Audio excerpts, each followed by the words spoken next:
women are empowered to change families, communities, and the nation. Join us as we showcase women's untold stories, from pain to victory. This is Women's World on Global Television. Your story, your health, your power.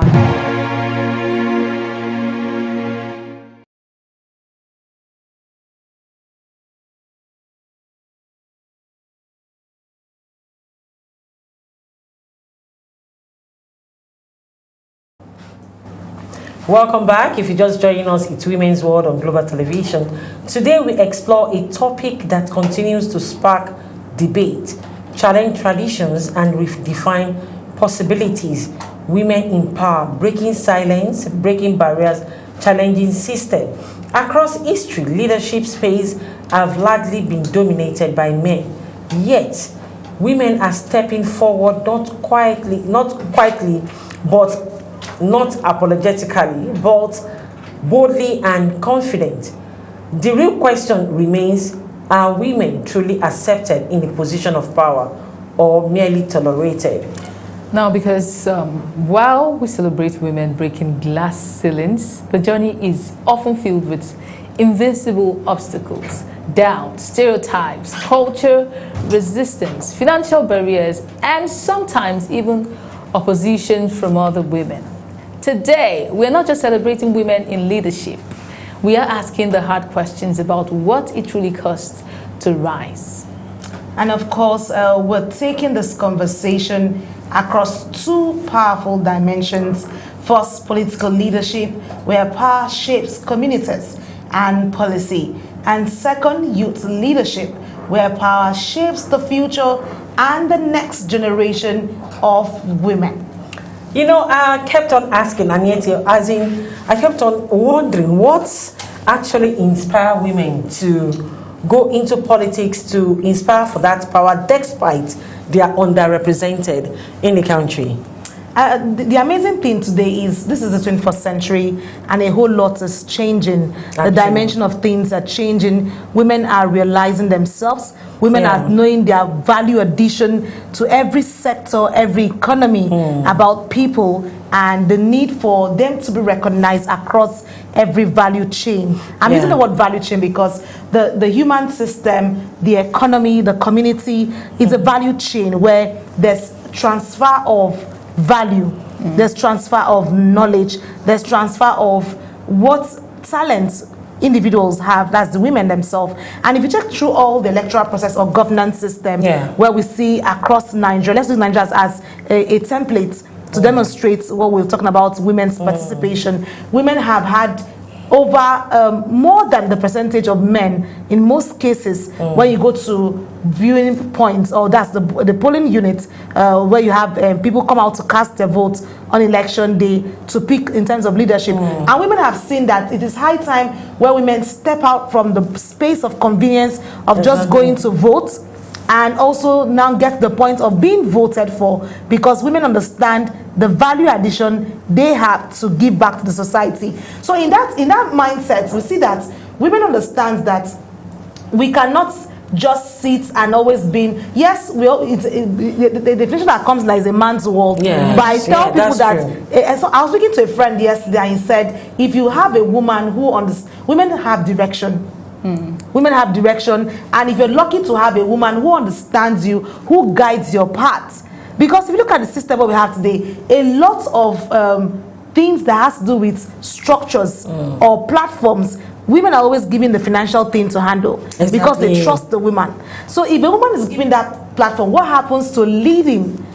You understand, leading. So women these days have understood that if we're trusted to handle finances, what happens to us actually leading the people who we can also give the finances to build with us. Because when the financial strength or the financial capacity is given to a woman, it shows that she can deliver on that mandate. And she can be accountable, she can be transparent. So from what we're seeing today, that there's a whole lot that has evolved, and women are looking at full representation in terms of what value they represent, what validation they can add, and what the world can also enjoy in terms of the delivery of their purpose and their vision to humanity, basically. Well, I would like to say that for a while, in this part of the world, Africa, Nigeria especially, women still have this stereotype, right? Which is not supposed to be.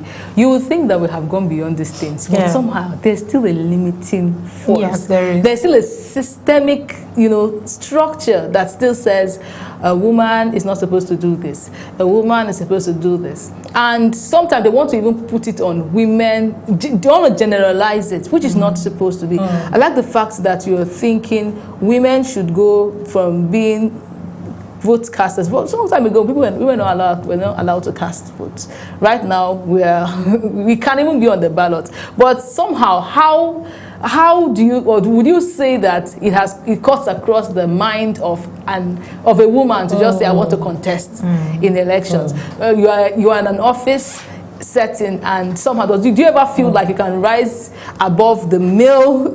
You understand the males in your office? How many women have such mentality? How many women have the mentality of, okay, we're having a meeting, even to compound meeting, community meeting? What is the representation of women you see in such kind of women? I think even we women, I think we somehow limit ourselves to some things, because when you're talking about, okay, let's take for instance community meeting. Exactly. How many women are there? You give excuse, I want to take care of my house, I want to take care of who will take care of the children. Not even that. Somehow you just feel like the men there will swallow. They actually say, okay, let me do this thing. Yes. That's power. It's still putting them down. So let me bust let me bust the bubbles right now. Let me use that phrase. Women, I agree to the stereotypes. But I said this is the 21st century. Let's take a look at 2015 election, 2019 election. Yeah. This is 2023 election, and now we're getting to 2027. But let's take a step back to the FCT area council election. Don't forget, we also have ward elections across the state, and we've had by-elections across the state. Let's look at the representation level of women.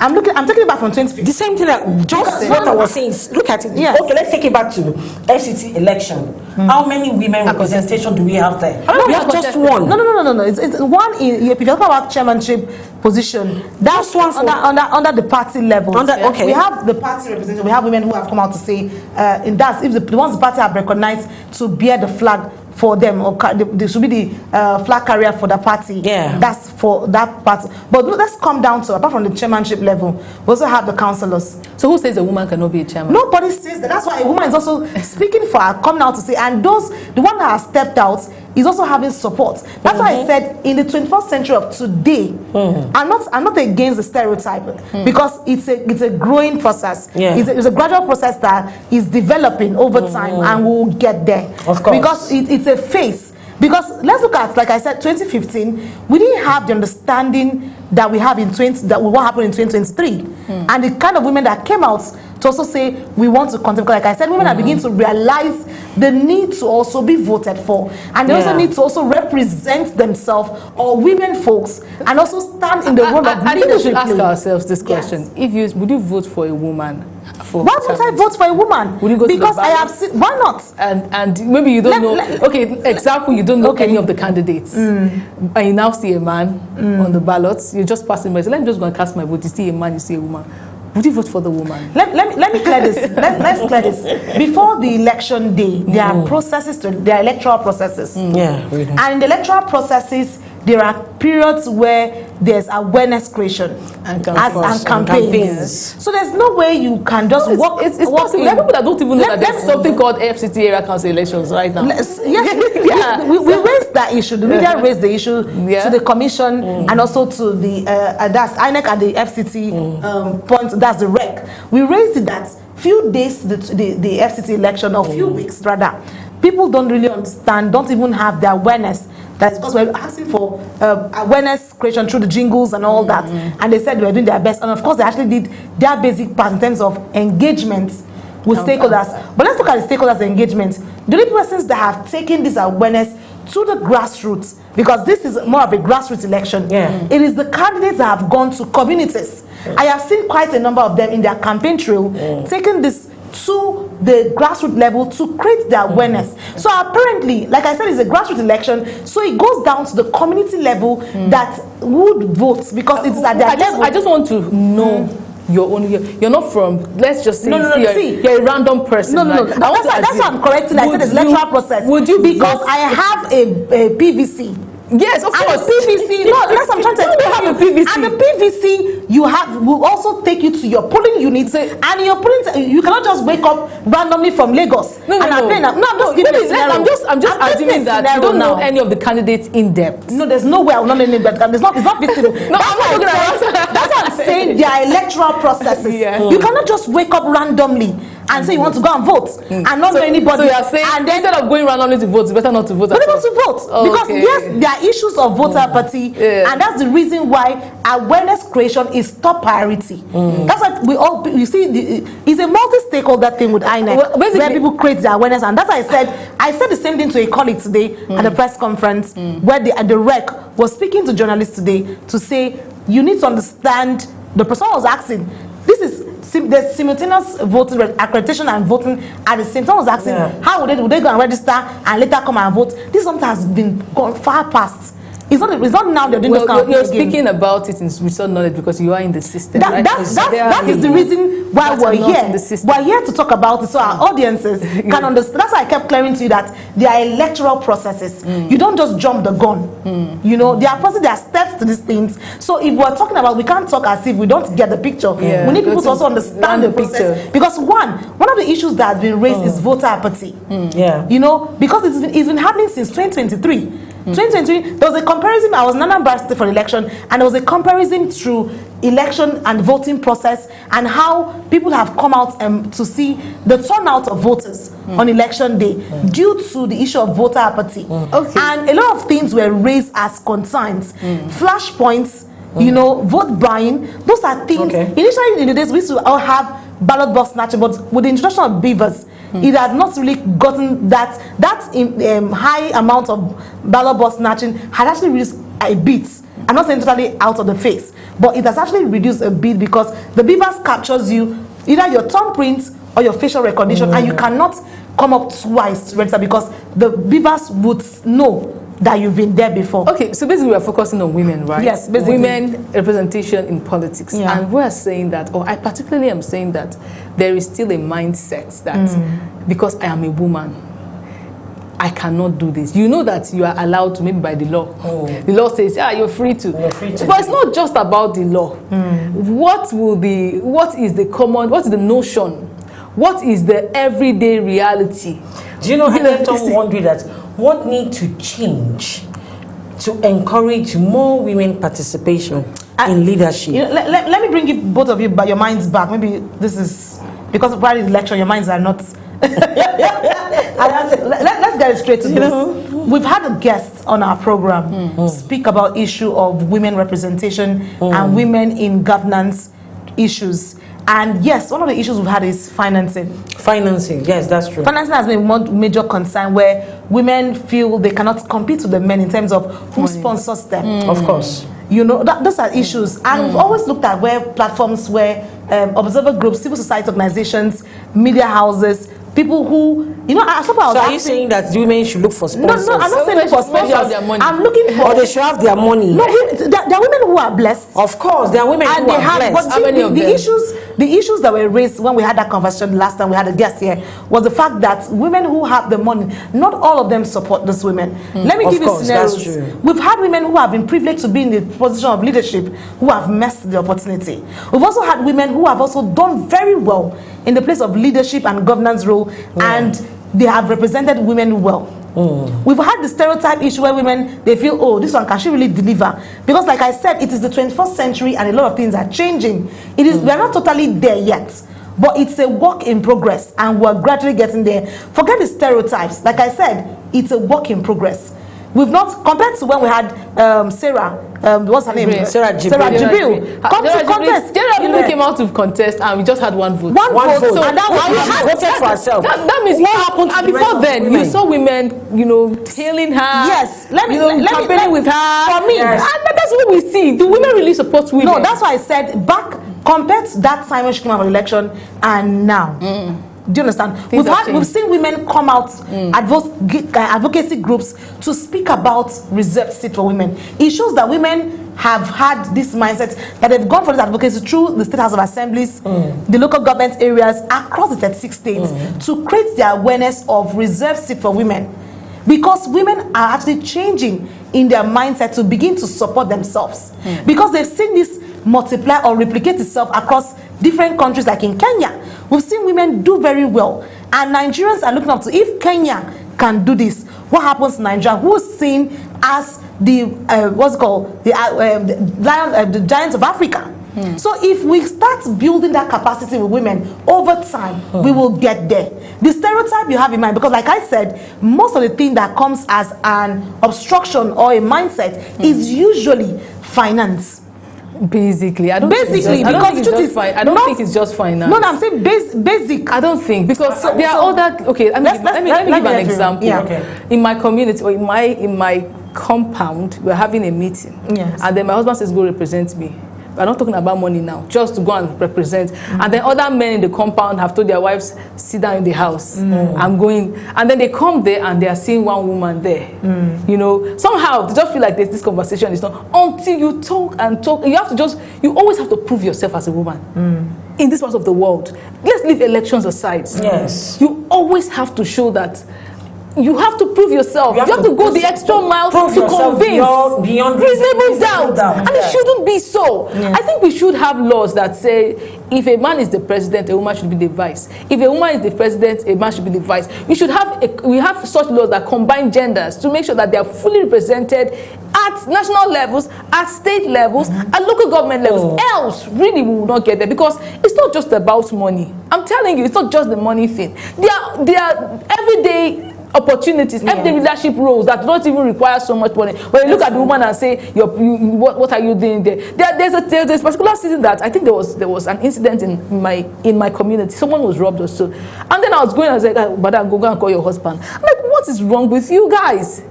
Did I not go to the school you went to? Can I not think?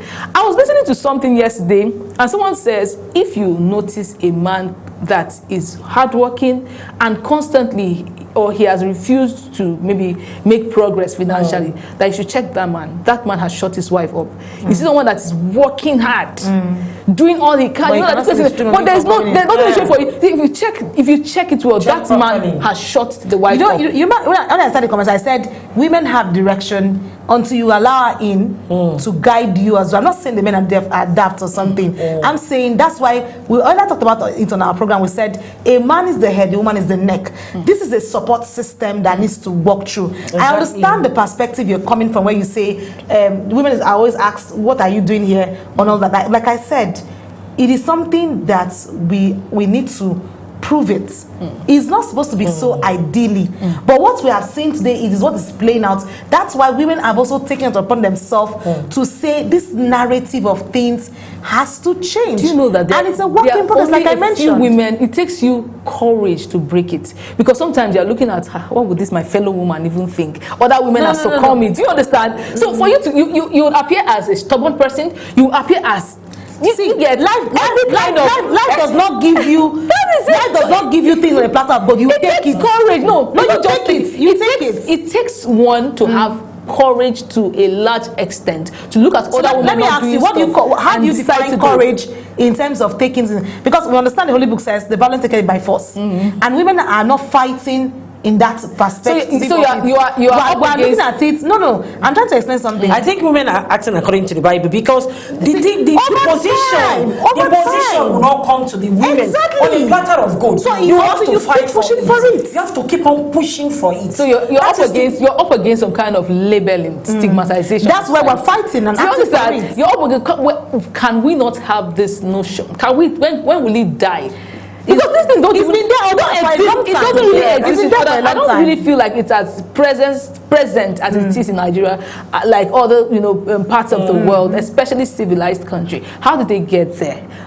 it's a country where a woman can contest for presidency and she'll get the push. the support that she got in the US, the US in last elections. You will not even think of it in Nigeria. So how did they get there? You don't think of it. It didn't happen overnight. Of course, it didn't happen. That's what I'm saying. It is a work in progress. That now I took your mind back. Not forget, I counted from 2015.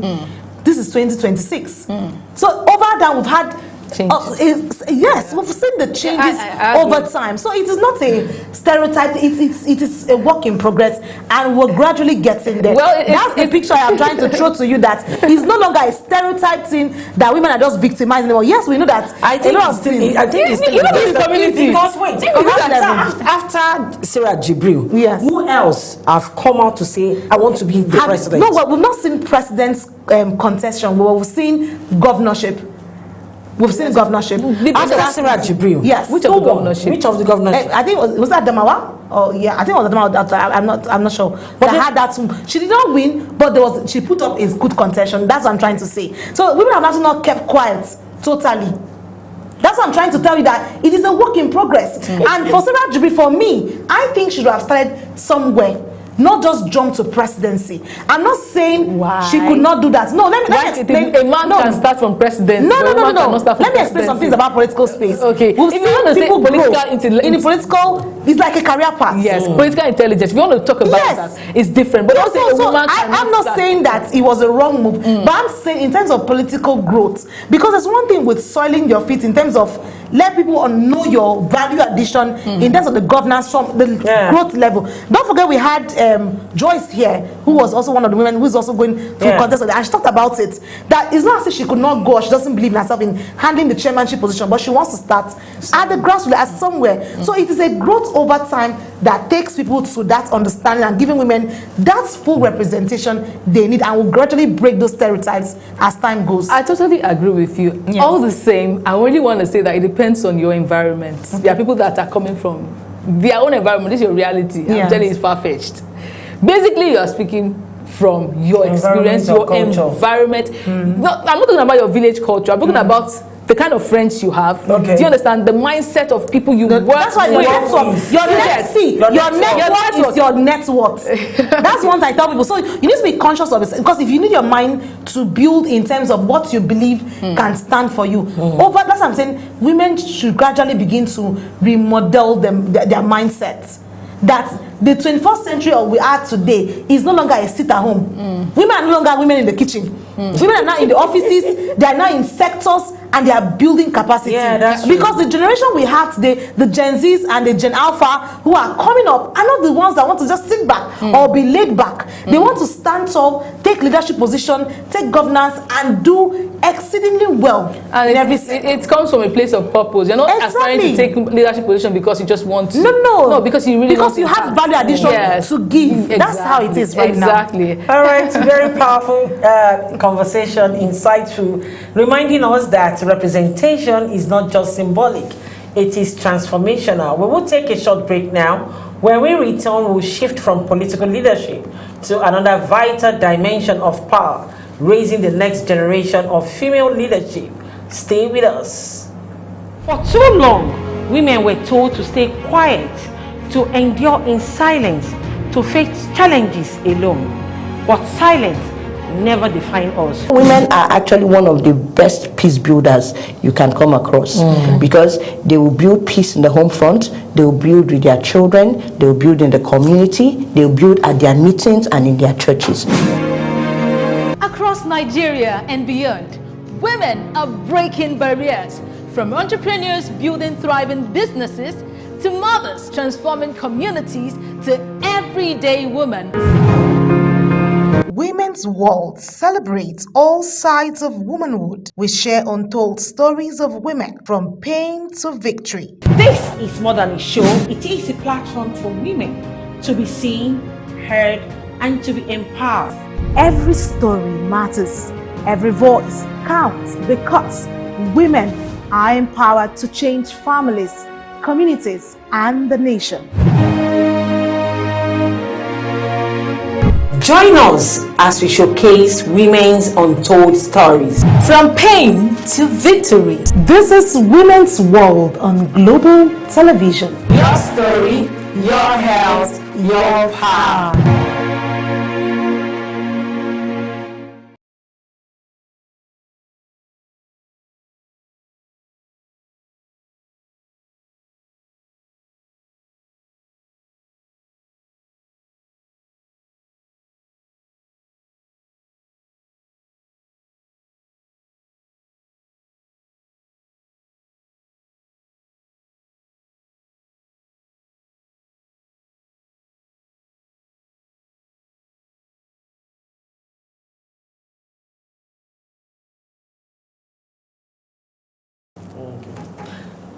Welcome back. It's Women's World on Global Television. Before the break, we had a powerful, thoughtful, provoking conversation on women in politics leadership, a discussion that laid bare the courage it takes for women to step into space where they are often outnumbered, underestimated, and yet undeniable impactful. It was a reminder that women are not just seeking a seat at the table, they are redefined. Now we shift the lens to another critical dimension of powerful leadership, youth leadership, because the future of the women in leadership does not begin in the boardroom or ballot boxes. It begins with the young girls we raise today. Anieti,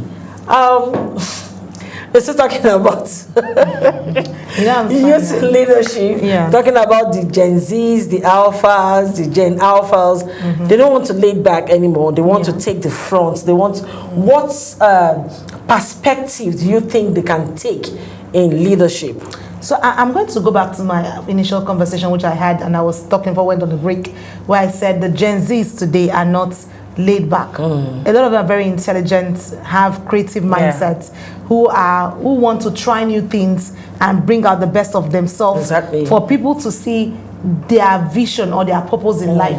Let's say, for instance, we had last week here where we had on our program where we had a young woman who's the Miss Tourism, Cultural Tourism, thereabouts, and she talked about her ideology to things that she built it from the classroom, her mindset. She just lived like a random girl who understood herself, and she's chosen to be unapologetically herself in terms of mentoring young people from the kindergarten class of children. So it shows that the Gen Zs hold themselves in high esteem and already begin to position their mindset with passion-driven vision, that they have pet projects, they have things which will make them stand in terms of leadership. We've seen where they have what's it called, NGOs, where they run structured system of mentorship program that influences young girls, shape their mindset. For instance, you have a young girl who is creative, who has the capacity to do something in terms of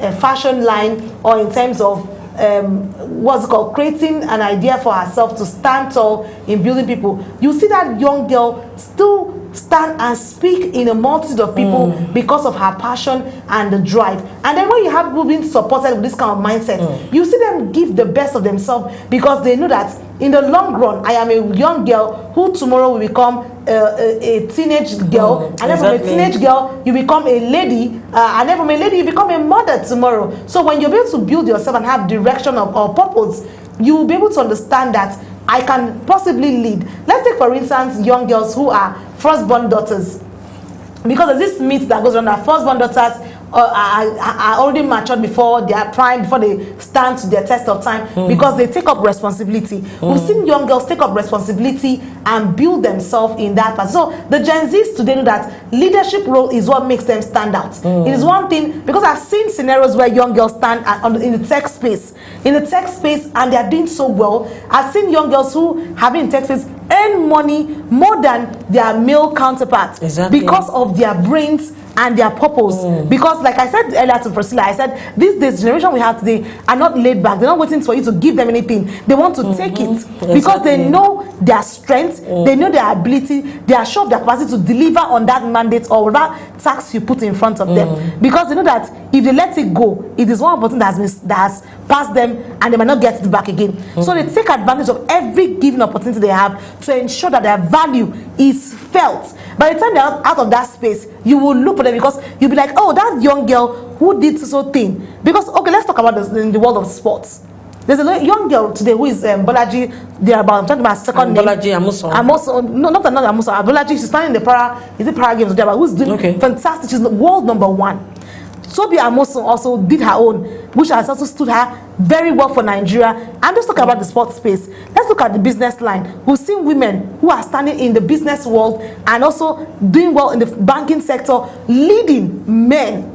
That's true. You understand what I'm trying to say? And we've had young girls who have done very well in terms of mathematics, and their brains are hot. I remember those days in school, like, women don't like maths. But funny enough, today we have women. Women don't like maths. No, today you see most young girls who are extremely intelligent and can do the calculation, and they are very good accountants.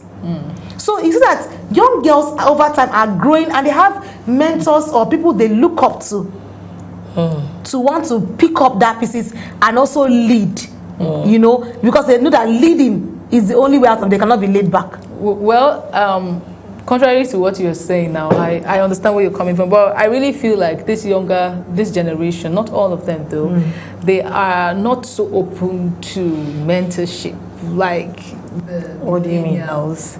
Yes, somehow there's just this sense of I am more tech driven, I know it better. Do you understand? I don't know, well, maybe the ones I have seen though, but there's this attitude you see towards you know, being mentored, that is not as, there's no hunger.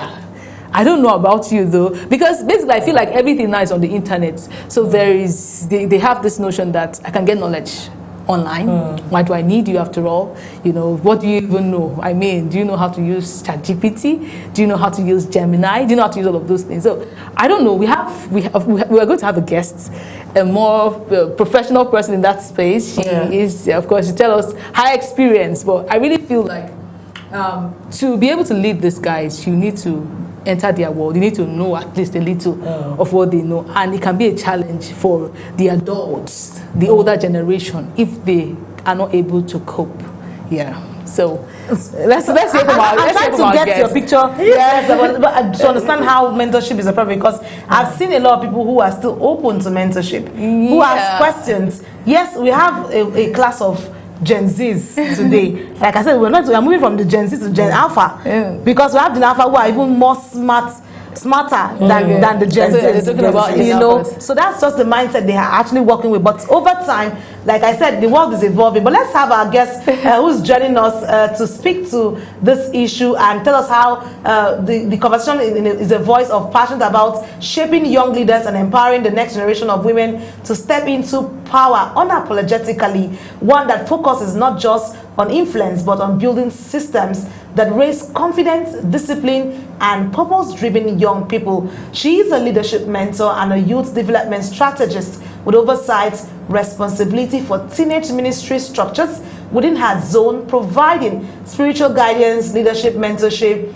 and strategic coordination for young leaders. She's also the co-founder of Teens Voice Academy, an award-winning empowerment organization committed to protecting and strengthening young minds across Africa, not only equipping teenagers, but also training parents, teachers, and youth mentors with emotional intelligence, communication skills, and leadership tools needed to guide the next generation. Well, through structured mentorship and value-driven programs anchored on discipline, integrity, character, and excellence, she is building sustainable system that empowers both young people and the adults, shaping them. She is also one who understands women and their passion and how this builds up. But let's join us as we welcome Judith Lonald, who will be speaking to us on this. Hello, Judith. It's good to have you join us on Women's World today. Hello, Judith. Good afternoon.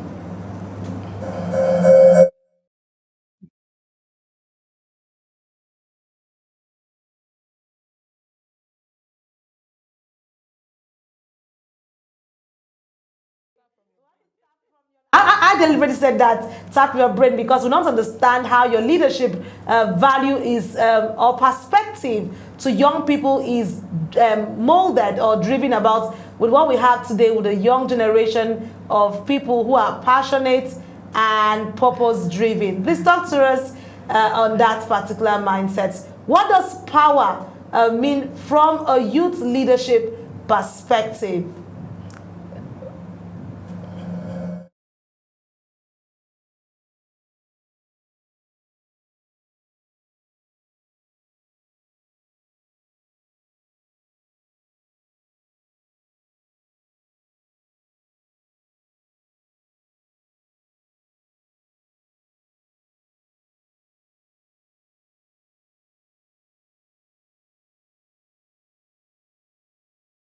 To join us, I think she's having a network problem there because I see her network is actually very low there. And then let's see when she gets to join us and pick up. But Priscilla, we're talking about this, why we get her to join us fully. Well, we know that there's a lot of perspective to leadership role and the mindset to which people build. So we want her to explain to her, because I see her biography has a lot to do with discipline. One of the things I actually wanted to say was one of the things I see she has in terms of her strengths. In that, emotional intelligence is one thing you cannot take away from any human being. Exactly. And the young people of today. Yes, they might not have it to the millennials' mindset. That is where the millennials are there to prep them and also guide them in that perspective. Because one, the millennials have the experience, have the exposure. They are young minds who are passionate. All they want is get results. Get results. Yeah. But they don't know that there are steps. Exactly. Just like I tell They people, don't want to follow the steps. That's exactly They just what want I'm to saying. jump to the That is Yes. because there's so much information now. Yes. At the fingertip. So they see this information, every party, they know how to use it, know how to fetch it. So why should they wait for an old school to tell me that you have to go through? Yeah, exactly. Why do I have to wait for an old school to tell me to go through this corner, go through here, before I finally see what I am seeing? But you understand, that is the mindset. So it takes one. Well, I like the angle you're coming from. I don't know if Judith can. Okay, so I don't know if Judith can hear us right now. Well, why we're trying to get her to join us, but before we get her clarity, so I was saying it has to do a lot with emotional intelligence. Yeah. To be able to really mentor a young person in today's world. Talking about the Gen Zs and even the Gen Alphas. This generation is an upgrade of the previous. Exactly. What you see the Gen Zs do is you see it ×2 with the Gen Alphas. I particularly feel like it's an experiment of models. So if this does not work for this generation, wants to pick it and say this one did not work for this generation, I want to use it and see what difference to make in it. So it's a hassle. If you are not in that generation, you may never think. A child is born today, you have a 2-year-old knows how to use the computer. Yes. You as an adult will struggle. They just pick it up. They were never taught before. They just know where to go, where to press. Have you ever sat down to teach them? Do you know sometimes you don't even teach them all. Exactly. You You don't teach them. They pick it up instantly. That is why they are called the computer age. Yes. Because they're born in the computer age. So there's children. this instinct that just knows what to do. And if you want to follow them in that pace, you really have to upgrade in every sense, right? You need to understand the technological tools that is driving their generation. You might not get it 100%, but to a large extent, you will not be able to communicate. So on lighter note, let me just chip this in. Have you seen the AI videos that come up these days where you see children giving birth to a hospital and jumping out from it? That's exactly what I'm saying. I'm not going to lie. Okay, so Judith is ready. All right, so I think Judith is ready for us. Hello, Judith. We just want to understand from you your perspective in terms of youth leadership, basically, if you can hear us now.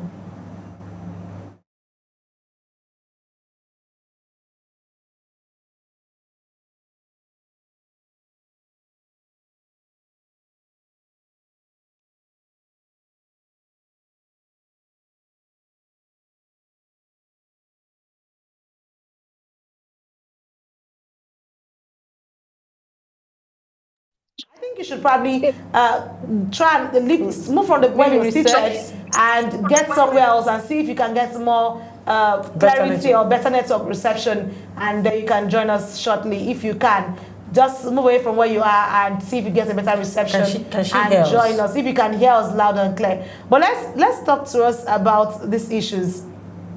Okay, so we would love to understand why is this so important? A lot of questions are asked. Youth have a lot to give out. Youth have a lot for young women to understand leadership early. Because for me, I'm speaking from the past because I understood leadership quite early. Were you in class rep in primary school? No, I was. I was actually class rep. Okay. I was class rep. I was also in university days. I was also the course rep. And then in my practice, of course, I read journalism. What's called mass communication, broadcasting was my number one choice. And I've always, even in presentation, I came first in the school, whatever I was, they did. So I understood leadership, and then from the home front, I'm the first girl, first daughter, and I knew what responsibility was and leadership role. Do you know? So maybe that helped me in prepping my mind. You know, Priscilla, I kept on wondering, what role do families, especially the women, the mothers, play in nurturing leadership confidence in a girl child? Well, I think it starts from you allowing that child to be themselves. Stop shutting children up. They ask you very funny questions. The next thing you want to do is shut up, speak sense. Keep quiet. Stop disturbing me. Stop that.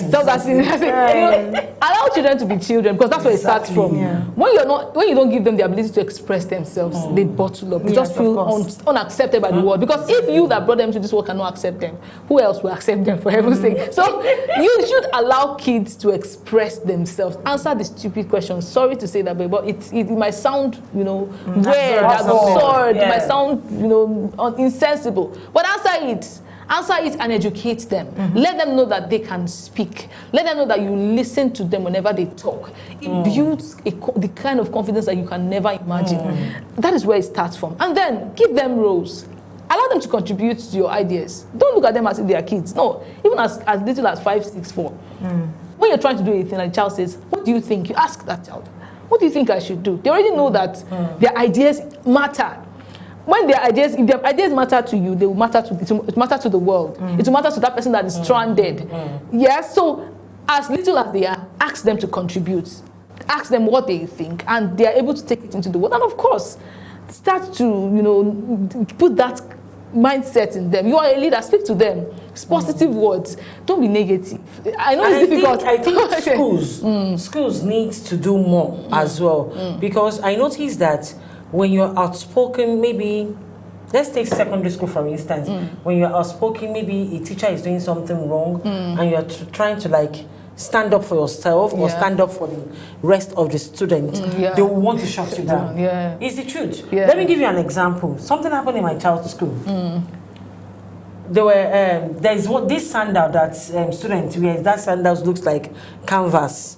You understand? That thing is durable. They can wear it both in rainy season and dry season. The whole of the students, all of them, they resume with that school sandal and all that. All of a sudden, the principal just woke up one day, just I think a week after the resume, or 2 weeks after the resume, or something like that, and said, this is not our school shoe. This is not the correct standard. You guys will have to change it and stuff like that. Do you know what my daughter did? She stood up for the rest of the children. Wow. She wrote a petition pleading that if you had wanted us, that's why I said schools need to do more. Aside from the parents trying to do their best, the schools need to do more. She wrote a petition she even showed me the petition. I didn't see anything wrong with it. She had to write a petition pleading that if you had wanted us to change this sandal, if you know that you don't want to accept this sandal, we have been wearing it in year 1, year 2, year 3, and now you want to change it. Even if you want to change it, we had about 1 month to resumption, and you didn't tell us, you didn't tell our parents, and things are very expensive. Everybody has already bought this shoe. If you could give us this term to finish. Let's wear this shoe for this term, then maybe by next term, then we'll continue. She had to get some of our students to sign that petition, and she took it to the principal's office to know that, okay, this is our plea. Do you know she was punished for that? Wow. For speaking out. Wow. She was seriously punished for that. No, that's not correct in any way. So what are you trying to do? You understand? Yeah, what are you silence her. They're trying to silence her, but at the end of the day, what she wrote stands. They didn't change that shoe till next time. Wow. Though she went through that punishment for the fact that she was the principal was of the opinion that she's trying to instigate things. She's trying to rebel. She's been a rebel. She's a rebel leader and stuff like that. But it's not supposed to be like that. So I like the mindset that a young child understands where leadership should stand for her, and then she took upon of herself to take that particular risk. Not minding if she was going to be suspended or just to send home. But that she didn't even call for suspension in the first place. No, don't even call for even punishment. No, she didn't call. She was not rude. She wrote a letter, and she said she passed it to her mother to view. The mother saw it and says, this is okay, and this is polite enough. If there was any disrespect in that letter, I'm sure her mom would have pointed it out to her. But for her to sit and say, you can go ahead. The mom is coming. Another thing is, it's good to, you know, have, you know, parents that are, especially mothers, because somehow there's a notion that, okay, the father is supposed to go out to work, but when the mother does it, it inspires the child more. Exactly. So the child has seen her mother, you know, in the forefront of journalism. And she knows the principal told her, if you want to go and practice journalism in your mother's station. Exactly. So that's where being a leader first. Doing what I do comes first. It's not about doing what I say. No, because you have to do. So that child has learned, you know, they say she's definitely a born leader, right? Not minding the whole consequences, like she has said, and taking it upon herself to stand for her classmates. I mean, that is so much kudos to her.